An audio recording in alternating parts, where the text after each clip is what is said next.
Alhamdulillahi wahdah. Alhamdulillahilladzi arsala rasulahu bil huda wa dinil haqq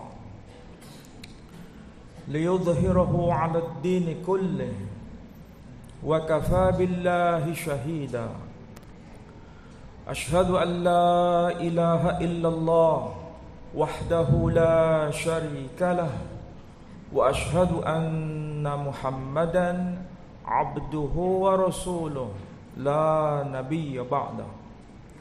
Allahumma salli wa sallim wa barik ala Muhammad wa ala alihi wa ashabihi wa sallama tasliman katsira.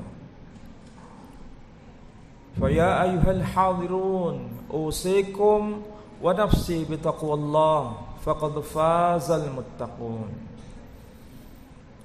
Qala Allah ta'ala fil Qur'anil aziz. A'udzu billahi minasy syaithanir rajim. Bismillahirrahmanirrahim. Rabbana waj'alna muslimaini laka wa min dhurriyyatina ummatan muslimatan lak wa arina manasikana wa tub 'alaina innaka antat tawwabur rahim. Al-ayah, sadaqallahul azim. Saudara-saudara, sidang Jum'ah yang berbahagia, alhamdulillah pada siang ini kita bersama-sama melaksanakan ibadah yang sangat agung ini. Allah subhanahu wa ta'ala menghadirkan kita di tempat ini. Tentu saja ini merupakan rahmah terbesar supaya kita bisa menikmati hidangan yang berupa Al-Quranul Karim menjadi kajian kita setiap saat. Dan itu saya kira penting dalam rangka menaikkan maqam kita di hadapan Allah subhanahu wa ta'ala.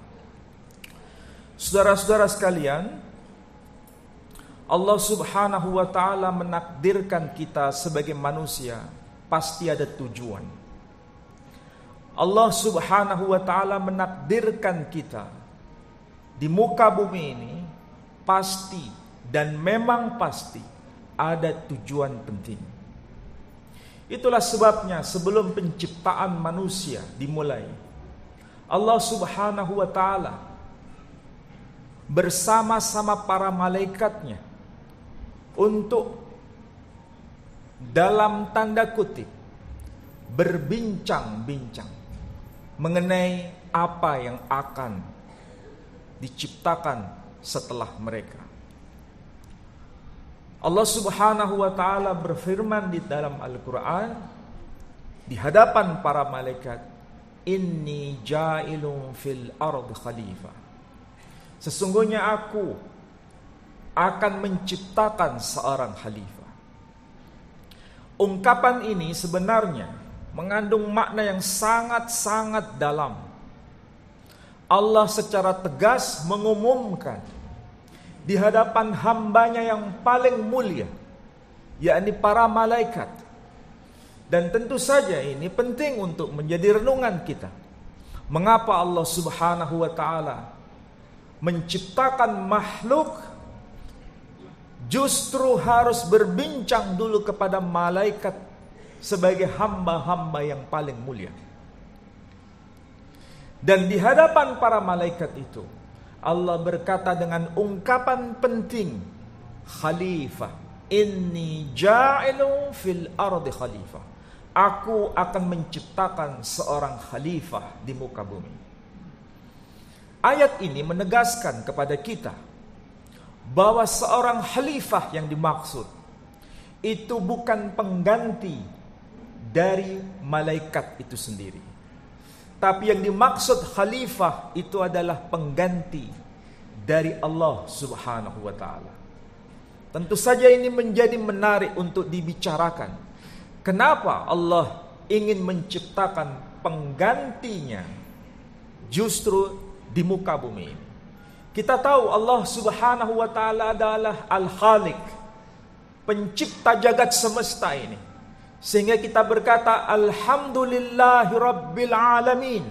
Segala puji bagi Allah Rabb, penguasa, pendidik, pengawas yang sekaligus menciptakannya seluruh jagat semesta.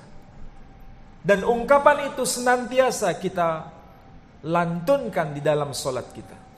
Berarti kita ada pengakuan bahwa jagat semesta ini berada dalam pengawasan Allah Subhanahu wa taala. Berada dalam genggaman Allah Subhanahu wa taala. Dan berada dalam tarbiyah Allah Subhanahu wa taala. Namun kemudian, mengapa Allah hendak menciptakan khalifah? Khalifah sekali lagi adalah pengganti Allah Subhanahu wa taala. Tapi pengganti di sini bukan bermakna keseluruhan, tapi dalam makna parsial, sebagian. Kekuasaan Allah atas seluruh jagat semesta ini dilimpahkan kekuasaan itu kepada sang khalifahnya yang hanya mengurusi bumi ini. Siapakah yang dimaksud? Sang khalifah itu. Malaikat kemudian berkata di hadapan Allah Subhanahu wa taala. Bukan satu malaikat, tapi barisan malaikat-malaikat utama. Dan ahli-ahli tafsir semenjak generasi salaf sampai generasi kita, semua menjelaskan bahwa para malaikat utama yang dimaksud adalah Jibril, Mikail, dan Israfil. Malaikat utama ini bukan hanya dicantumkan di dalam Al-Quran, tapi dicantumkan di dalam kitab-kitab sebelumnya, yang disapa dengan nama Gabriel, Mikhael, dan Rafael. Ketika Allah bicara kepada mereka, jawaban mereka serentak mengatakan, Ataj'alu fiha may yufsidu fiha wa yasfikud dima. Menarik ungkapan para malaikat ini. Ataj'alu fiha, apakah engkau, wahai Allah, akan menjadikan di bumi ini satu makhluk yang akan membuat kerusakan di muka bumi? Ataj'alu fiha may yufsidu fiha.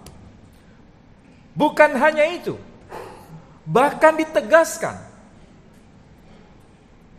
wa yasfikud dima. Dan khalifah yang dimaksud itu nanti akan menumpahkan darah. Ungkapan wa yasfikud dima, dima arti harfiahnya darah-darah. Dari kata dima, kalau kita cermati, diambil dari satu kata penting, yakni kata dam. Jadi bentuk jamaknya itu ad-dima, bentuk mufradnya satu benda disebut dam. Dam secara harfiah bermakna darah. Sedangkan ad-dima bermakna darah-darah. Kita tahu bahasa Quran itu ada semacam kode. Ketika disebut dam dan itu meluncur dari ucapan para malaikat, ad-dima, dam terdiri atas dua huruf, dal dan mim. Sedangkan makhluk yang nanti akan diciptakan adalah bernama Adam. Hanya ditambahkan satu huruf di depan. Apakah ini hanya sekedar ungkapan biasa? Sebenarnya tidak. Ini ungkapan luar biasa. Artinya, apa yang dikatakan oleh para malaikat itu mengandung isyarat bahwa makhluk yang akan diciptakan, yang nanti itu bernama Adam, terkait dengan dam. Dalam konteks apa para malaikat itu kemudian berkata demikian? Karena ini berkaitan dengan wa'allama Adamal asma. Allah mengajarkan nama-nama. Ini berkaitan dengan pengetahuan. Pengetahuan, saudara-saudara, adalah sesuatu yang istimewa yang dibebankan kepada khalifahnya. Kita ini disebut sebagai Bani Adam. Nenek moyang kita yang paling awal disebut Adam itu memiliki tugas utama sebagai penggantinya Allah di muka bumi. Dan kita mewarisinya itu. Itulah sebabnya kita disebut animale razionale. Arti harfiahnya binatang yang berakal. Razionale artinya akal. Ini kaitannya dengan knowledge, pengetahuan. Dan kita tahu manusia pasti berkaitan dengan pengetahuan. Dan itu adalah beban yang sangat berat yang dipikulkan kepada Adam dan Bani Adam. Tapi hari-hari seperti ini, zaman semakin modern seperti ini, kecerdasan yang dititipkan kepada kita justru sekarang dirusak. Kecerdasan yang ada pada diri kita, kecerdasan yang kita warisi dari pendahulu kita, dan kecerdasan yang kita transformasikan, yang kita wariskan kepada generasi setelah kita, ada upaya untuk dirusak. Apa bukti yang dapat kita lihat dengan mata kepala kita hari ini? Kita tentu saja tidak pernah mengira ungkapan AI sederhana istilah itu. Tetapi AI merupakan upaya untuk merusak kecerdasan. Memang ada fungsinya, tetapi di sini ada semacam grand design.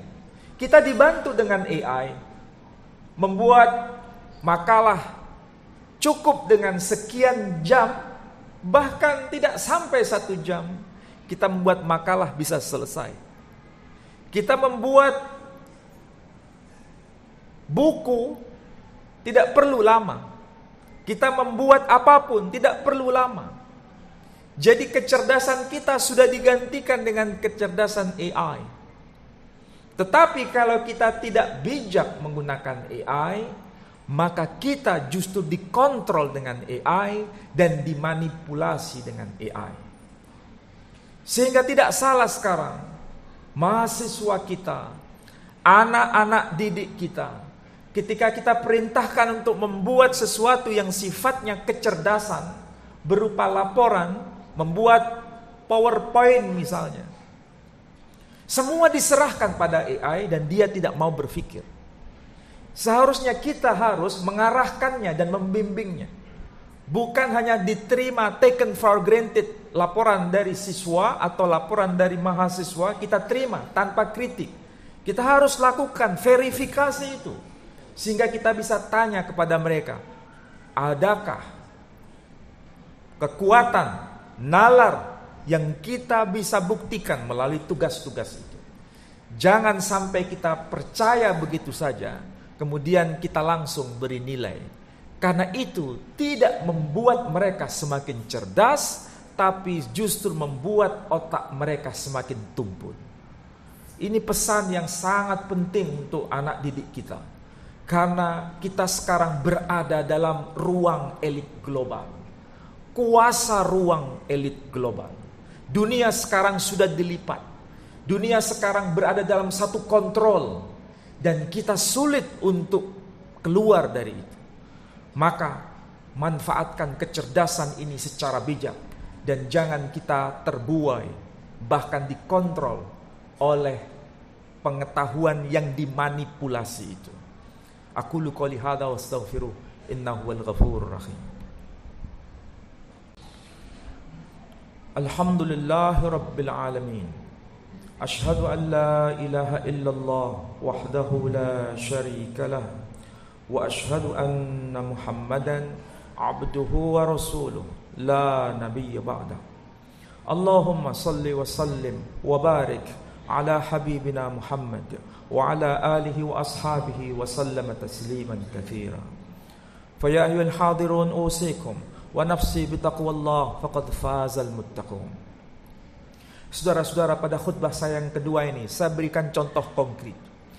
Kita generasi senior, anak-anak kita ini generasi junior. Kita dulu membuat sesuatu itu dengan tetesan darah dan keringat. Kita mau membuat makalah saja dulu mencari referensi itu harus lari ke sana, lari ke sini. Ke perpustakaan sana, ke perpustakaan sini. Bahkan kalau bisa pinjam buku dosennya, pinjam buku gurunya. Kita belajar dengan serius. Baru kita buat makalah itu. Kalau dulu ada mesin jedok, kalau seandainya kita tulis kemudian salah, kita harus robek dan kita ulang lagi. Kita dilatih dengan kesabaran itu. Tapi bandingkan dengan sekarang, dengan komputer yang sangat canggih, dengan barang yang tipis saja, kita bisa bawa kemana-mana. Kita menulis sesuatu, cukup kita ngomong, kemudian tulisan itu muncul sendiri. Tidak perlu dengan jari. Cukup dengan lisan kita berkata, tulisan itu muncul. Kalau seandainya kita mau memasukkan sesuatu di antara beberapa kalimat itu, langsung insert. Sangat dipermudah. Tetapi ini ada dampak. Dampaknya adalah melatih kesabaran semakin berkurang. Dan kita seakan-akan di bawah kendali dari teknologi itu sendiri. Tapi apakah ini tidak penting untuk kita? Penting. Bukan berarti kita anti dengan teknologi. Tapi jangan sampai teknologi yang memperbudak kita. Tapi seharusnya kita yang harus memperbudak teknologi. Bukan sebaliknya. Anak-anak kita membuat makalah, membuat laporan dan sebagainya cukup sederhana. Tidak perlu bersusah payah. Cari referensi cukup dengan dunia maya, online sudah tersedia. Tetapi seringkali mereka hanya copy paste. Tidak ada nalar di situ. Tidak ada upaya kritik di situ. Sehingga ketika kita sudah terima laporan itu, seringkali kita tidak mau baca. Seakan-akan yang kita terima itu sudah benar. Padahal itu semua adalah kejahatan. Berarti kita membiarkan kejahatan itu terjadi. Seharusnya laporan itu kita baca. Seandainya ada sesuatu yang sifatnya manipulasi, kita bisa dialogkan dengan anak-anak kita. Kita bimbing dengan cara yang benar. Kesalahan itu bukan hanya pada anak-anak kita, tetapi kesalahan yang justru paling parah adalah kita sendiri. Dan saya kira ini menjadi renungan kita semua. Mulailah dari diri kita sendiri yang punya banyak pengalaman ini. Jangan melihat teknologi ini hanya sekedar sebagai alat bantu, tetapi juga sebagai alat manipulasi. Maka bijak-bijaklah menggunakan teknologi. Teknologi sekarang dibagi dua. Sains sekarang dibagi dua. Ada sains yang benar-benar sains, ada yang disebut juga dengan pseudo-sains, sains yang menipu. Dari sinilah kita harus waspada. Dan semua itu di bawah kontrol elit global. Maka waspadalah. Dan memang kita harus waspada.